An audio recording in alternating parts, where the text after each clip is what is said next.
Let's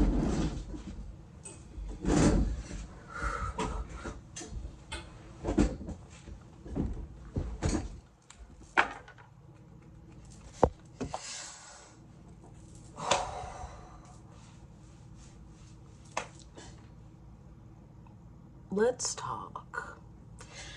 Let's have a little fireside chat. And to who I'm speaking, I'm not really sure myself. But I do feel compelled to have this conversation. I am 27, soon to be 28. And so I've been in a deep state of reflection in the last couple of months as I leave 27 to enter 28. And I just have a few things I need to get off my chest. I have a few things I need to say about 27 specifically. I am 27. If you didn't know that, now you know. I'm 2'5", 27. Vent et set. And this has been a very intense year of my life. And I was neither prepared nor aware that it would be that kind of year for me. I'm 27 and it has felt like out of nowhere, this intense pressure, like this engine, I'm asleep, I'm here, I'm slumped, sleep. And all of a sudden, where am I? What was that? Oh my god, I'm so sorry. I just had a nightmare. I get paid up little T-pics. On a feet find relative you good. Just please get me home. Dude, get out! Are you serious?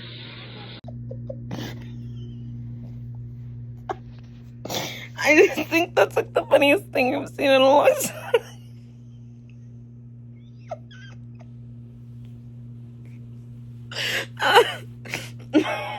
And I don't know why, but it's really funny to me. Anyway, that's how I felt on 27. I'm up, I'm awake, I'm alive. Whoa, what's going on? And I don't know where it came from, outside of the fact that I think it's about the idea that I'm entering this new, a new phase of life. And it feels, and don't get me wrong, 27 is by no means old. If I'm supposed to live till around 80 or so, 27 in the grand scheme of life, I'm not even halfway there yet. We're not even halfway there, you know? It is by no means old, yet, however, what 27 feels like to me is it's not the end of my life, but it is the beginning. 27 for me has felt like the first time that I can see all the way down into my life. I can see the rest of it. Let me explain. For the last 3 years, for the last of my life, I have had preordained steps. We all have these steps, right? We have to grow up. We have to go to school. We have to go to college. Or not have to, but right, for me, these are preordained steps. I have to go to college. You go to college, you get a job, then I went to grad school, then I get another job, and then. And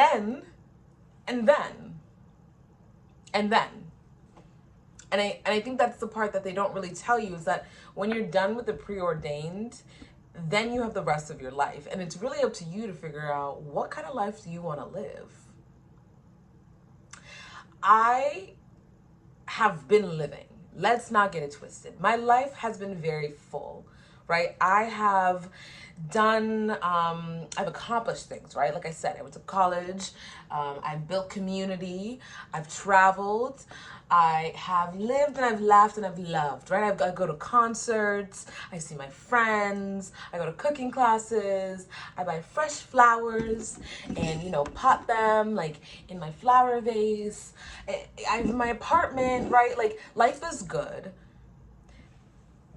By no means am I saying my life is bad or anything like that. No. What's happening is I have realized that there are certain things about me that have been pushed to the side in favor of getting the X, Y, and Z done.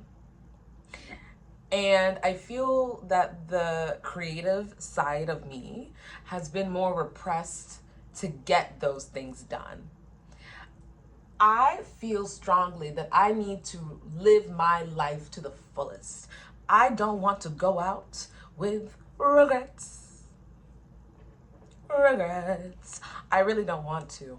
I have a life bucket list, and on that bucket list are things that I don't know, they just paled. They paled for a second. For example, I used to be a voracious reader.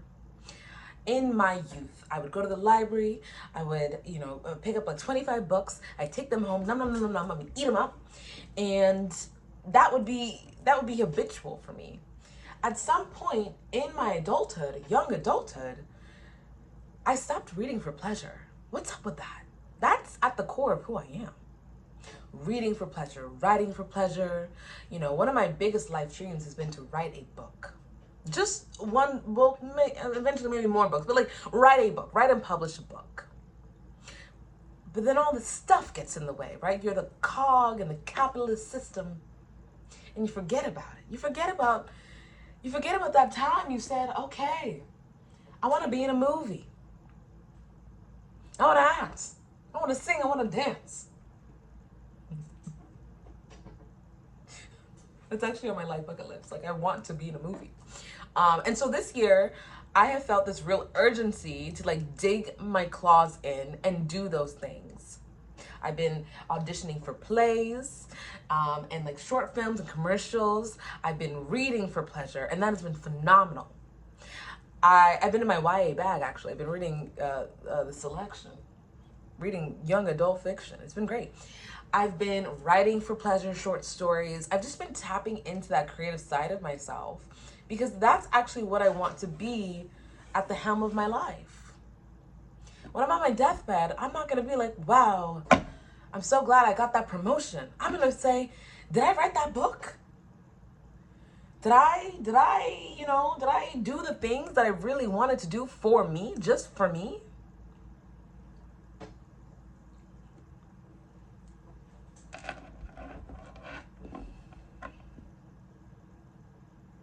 And so one of my things that I've always wanted to do is start a YouTube video or a YouTube channel. And I've always struggled with the idea of, having I'm a very private person, having, control over your privacy, but also having like a public platform. But what I found myself doing in the last few years is like, oh, you should have done it when you were doing all those cooking videos during quarantine. Like, you should have done it 3 years ago. You should have, started that 4 years ago. I started yoga this year. Yoga has been phenomenal. Yoga is actually the reason why I'm here. Because I learned how to do a split. I'm 27, I did the splits. And I would show you now, but I've been doing the splits for the last 48 hours, and my legs are quite they're quite tender. They hurt, but I'm gonna show you anyway. I'm just gonna see. Let's see how it goes. Because I'm very excited. This is on my life goals. Do the splits. And I learned how to do the splits. Can you see me? Can you see me standing?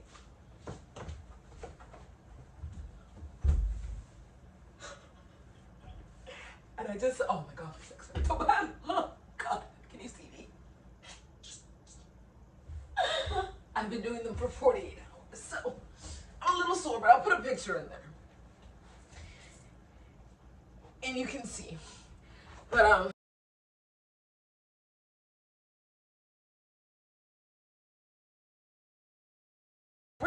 away from that experience was I can do anything. I can jump out this window and fly if I want to. There is nothing that we can't do. And so what I want this channel to be is a space for me to do these kind of life bucket list creative things that I've always wanted to do, but for whatever reason, couldn't really apply that focus on it. For example, I've always wanted to sew. I've always wanted to make my own clothes, be a fashion designer. And I think this channel will help me keep me accountable to actually, so I own 2 sewing machines. I've never touched them. And I'd hope to use them. I will use them. And this channel will help me be accountable to use them. And I hope this can be a space for everybody. I'm really talking to my late 20s, my girls and my guys and the gays. You know, maybe it's a space for you too. Mostly it's just gonna be for me though. I'm just gonna post videos of me doing things. And I'm very excited about it. Because, and so now instead of in 3 years, when I'm 30, being like, oh, you should have started the video, you should have started the channel 3 years ago. I'm starting it now. No more of the, you should have done this 3 years ago. You should have started yoga 4 years ago. You should have started a YouTube channel 3 years ago. I'm doing it now. The time is now. It's never too late. The only time it's too late is when you're dead. And you and I both know that. I don't have to tell you that. So, signing off. The next time you see me should be at my sewing machine. And I really don't have anything else to say about that. Somewhere over the rainbow, someplace